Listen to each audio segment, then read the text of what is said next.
Welcome to this edition of Silver Sneakers Boom Muscle.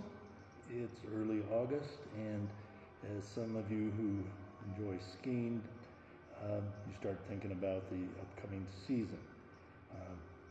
I haven't skied downhill in more than 20 years. I used to enjoy downhill skiing quite a bit, and also cross-country skiing. I cross-country skied a couple years ago and found that my energy was a little bit lacking for that, and only went out once or twice on the local trails. But I'm feeling more energetic and thinking maybe I'll get a season pass again this year.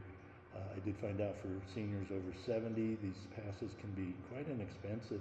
In one of the local areas, it's $209 for unlimited pass, no blackout dates, and also includes a discounted pass to bring a friend or companion along.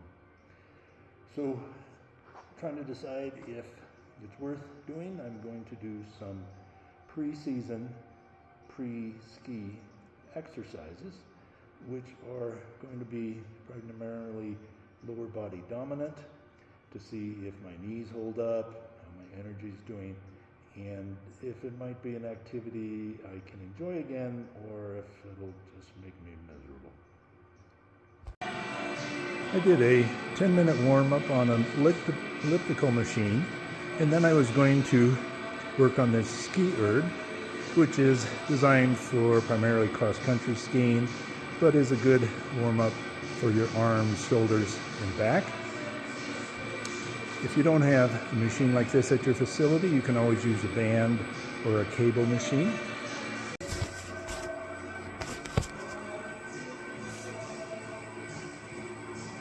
So you set the resistance down here, up the handles, and you can do like a 2-pole warm-up.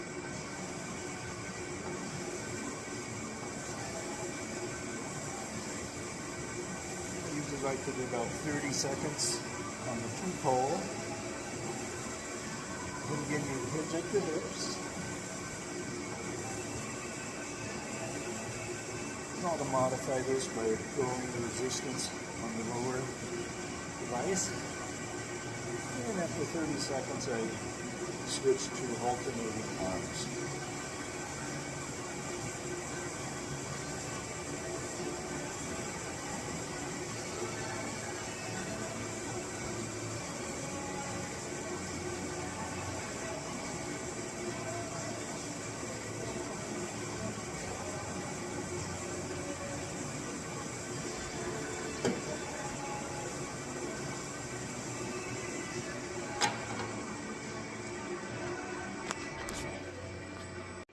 Next, I was going to do some exercises that are specific for pre-season skiing, and I'm going to do these as Tabata intervals. First with a one-arm kettlebell swing, then box squats, followed by a one-leg deadlift, and then lateral hops.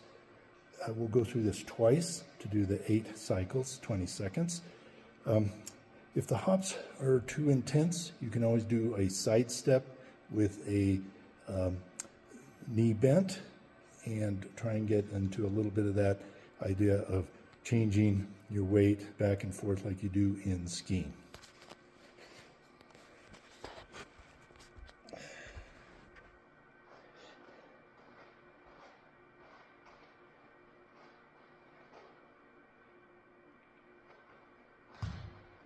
So we got a kettlebell. I'm going to offset my feet, whichever feels most comfortable, one arm, and begin.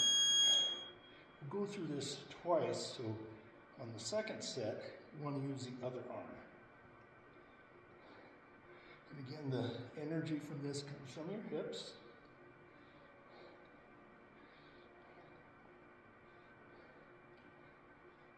And there. Moving platform to do a box squat and begin.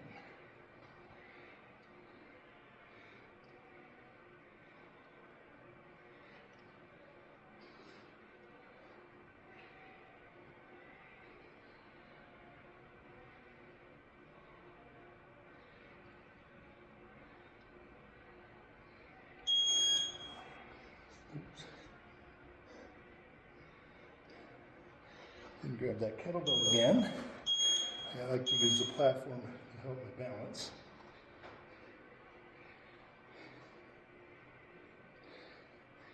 So you hinge forward and the opposite leg goes behind. And we'll do the other side again in the second set.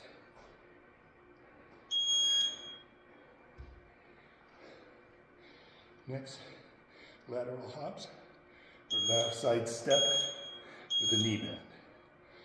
Knee bend up.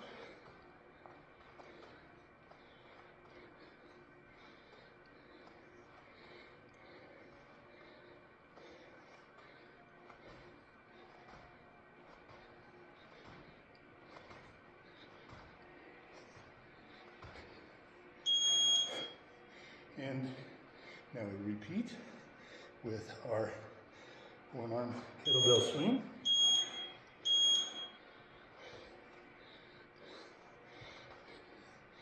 And you can keep your feet at the same level, alternate them, whatever you feel.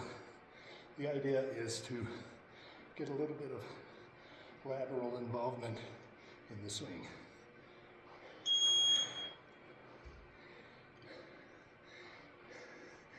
Back to box squat. And begin. You know what? The wrong cycle. I'm doing 10 seconds on, 20 seconds off. How did that happen? Keep going with the box squat through the... Okay. Then we're doing the one-leg deadlift.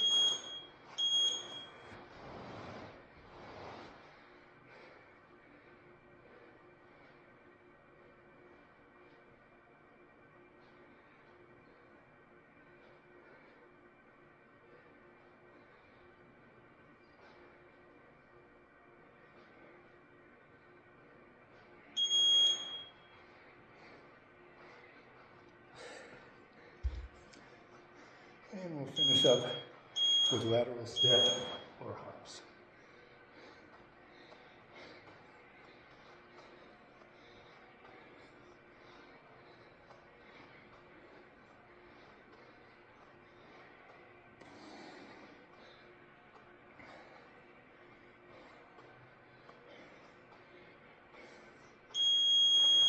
Good. Take a break, get some water, and then come right back. A number of these exercises I'm demonstrating came from this book, Avalanche Ski Training by Michael Geary, with some of my modifications that I think make it appropriate for seniors. To continue in this pre-season workout, I'm going to use a variety of different implements. Some slide disc. The ones that are hard on the bottom are intended for a carpeted surface, or like this one, which is AstroTurf. A step-up box, different heights, even one of these that you can make quite low. There's Bosu ball, that's one brand name. There's a variety. It's sort of a half of a stability ball. I have a mat for the floor and then a modest size stability ball. Even if you're tall, I would recommend using a fairly small stability ball for these exercises. Downhill skiing can require some ability to do plyometric or jumping type exercises. So we'll see how we do with these. I'm going to start with a low platform here and see if I can hop onto it. And then hop off. You can always just do single leg step up or hop on and step off.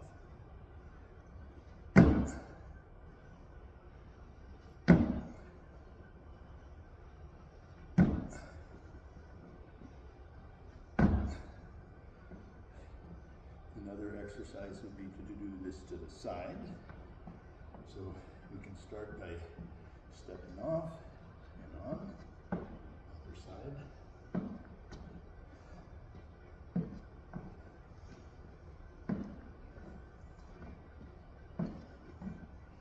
Progression is to do a hop and then a hop off.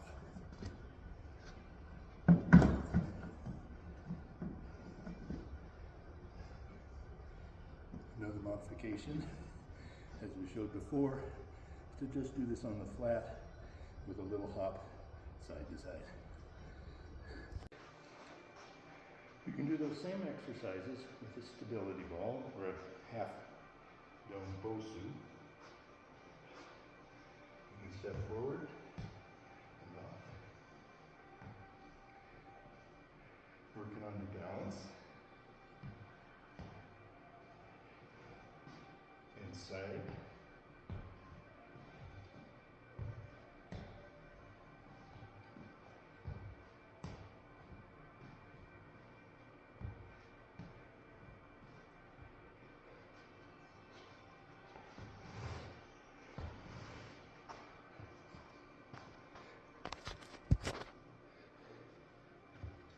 With the Bosu, I like to use this to mimic the stress on my quads while skiing.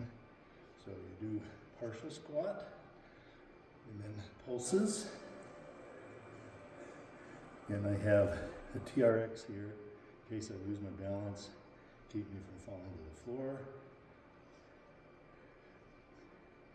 And you can do this as an action interval. It's sort of the same duration you might take while skiing. You can pump your knees in your different directions. You can pretend you're going over a jump and a deep squat. You can turn the ball upside down and give you a flat surface to stand on. Getting onto this can be quite challenging.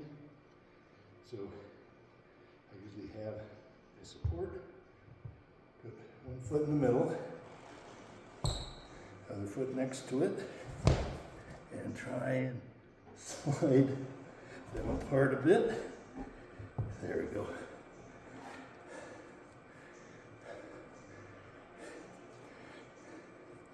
This requires a lot of core stabilization. Put your feet together if you can, and then do the squat like you're bombing down the slope.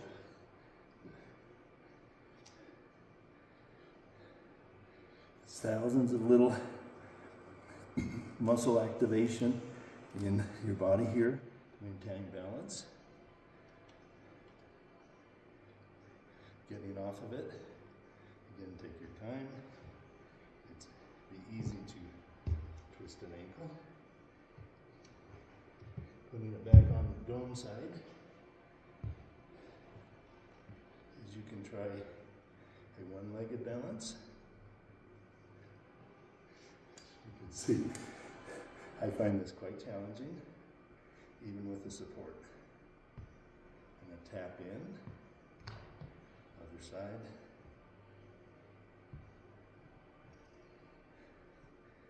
As you advance, you can get rid of the support and just do the balance. Well, I've mostly been talking about downhill skiing. These exercises also are applicable for cross-country skiing. So this exercise, which is more for cross-country skiing, I have a couple slide discs. You can find a NordicTrack machine somewhere. A lot of times they've disappeared from professional or commercial gyms. You might find them at a secondhand store. So with this exercise, so I have my strap, my TRX, and we do a front lunge, similar to the telemark in the cross-country ski. Sliding the disc along the floor.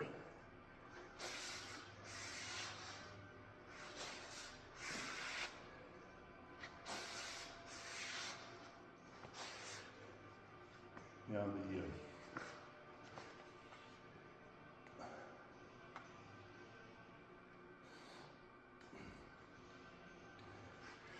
TRX can have a strap that allows a bit of movement in the arms. Let me loosen it up. Or you can replace the TRX with a band held up maybe about neck, chest high to mimic the arms.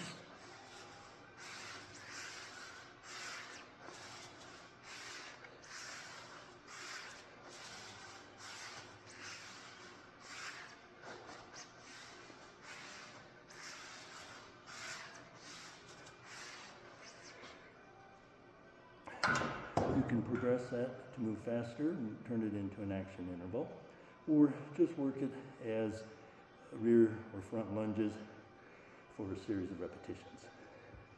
A couple more exercises using the slide disc I like to use is mountain climbers. I do them on an incline because the disc on the floor induces an element of friction in the exercise, which I think is actually increases the cardiovascular benefit of the mountain climber. And then a mountain jumper where both feet move simultaneously to go outside, grab your hands, and then back to demonstrate both of these. This mountain climbers.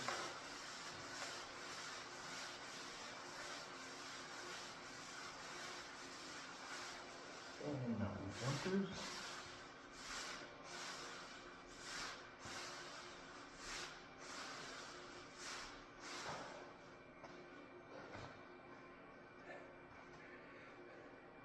Both good exercise. Well, skiing is a predominantly quadricep and hip activity.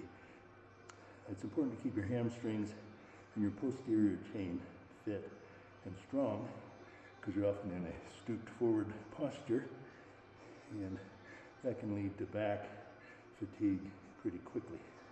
So using the disc, laying down on a mat,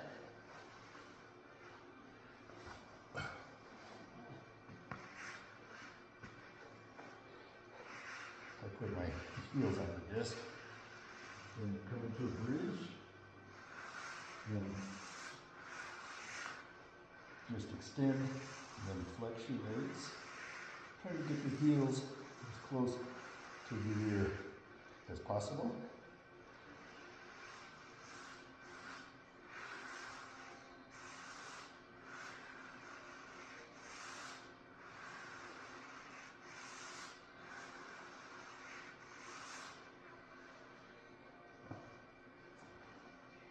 From the same position, put the disc to the side and put your feet flat on the floor. And just go back to a bridge.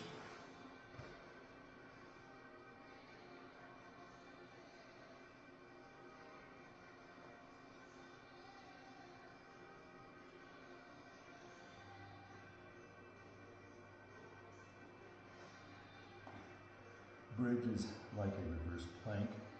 You can progress it by lifting one foot off the floor and alternate your feet in a marching activity, or put one foot up in the air and pulse the bridge, pushing the foot that's up towards the ceiling.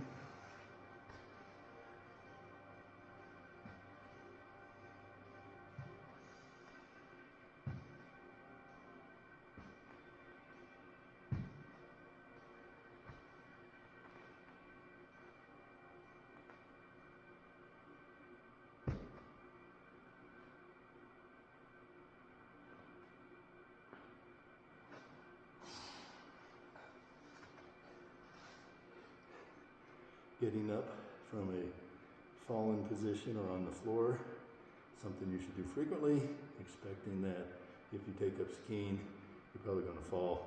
And that can be quite difficult with skis attached to your feet, maybe stuck under a few feet of snow. Moving on to the stability ball, you can repeat those hamstring exercises with the ball instead of the disc. where you put your feet on the ball, bridge up, rotate in and out. The downside to this is this puts your feet above your heart and head, which we try to avoid in silver sneakers. Worried that can cause lightheadedness, other problems like that. Using the ball for a back extension, which is similar to what you might find doing a straight leg deadlift. But on this, we lay our abdomen on the ball, put our feet on the floor, and just lift our feet to a horizontal position.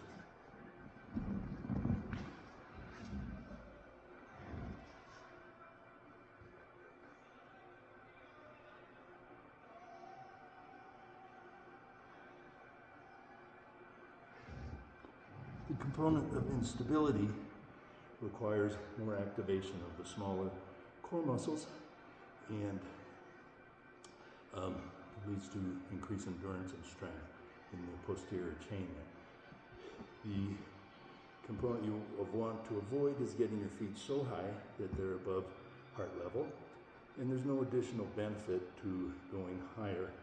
If you're supporting your weight on the ball and your feet come up to horizontal, you can hold that as a plank or just repetitive flexion extension exercise.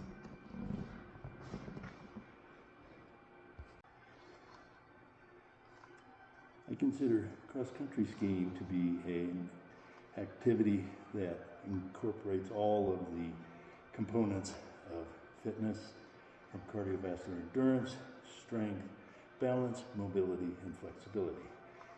To work on mobility,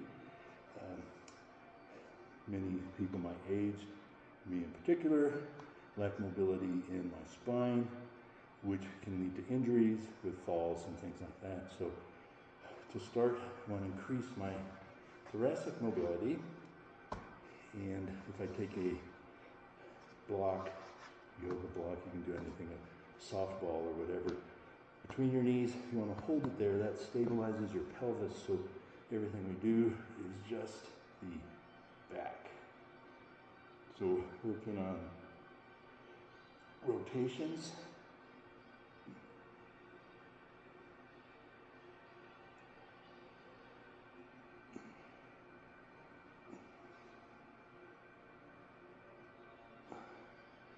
and just on my neck.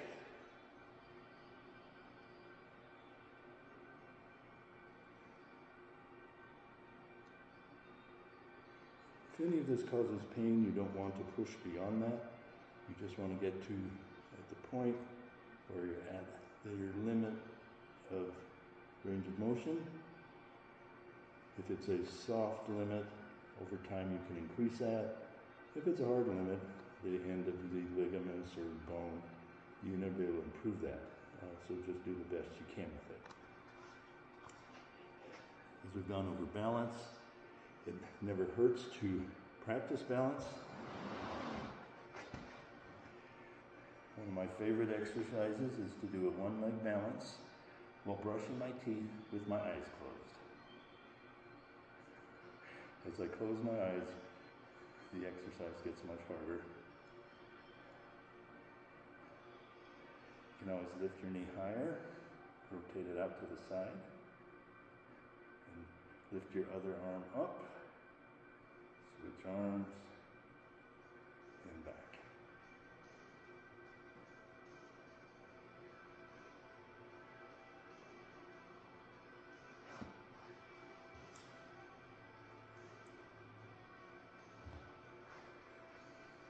So that's an introduction to Silver Sneakers exercises for preseason downhill and cross-country skiing. I hope you enjoyed this. If you take up the activity, I hope you have a lot of fun with it, or at least try and get out in the winter for snowshoeing, hiking, or just enjoying the beautiful snow. In Colorado, we have plenty of snow, plenty of mountains and trees, and it's a lovely place to be. Hope to see you next time.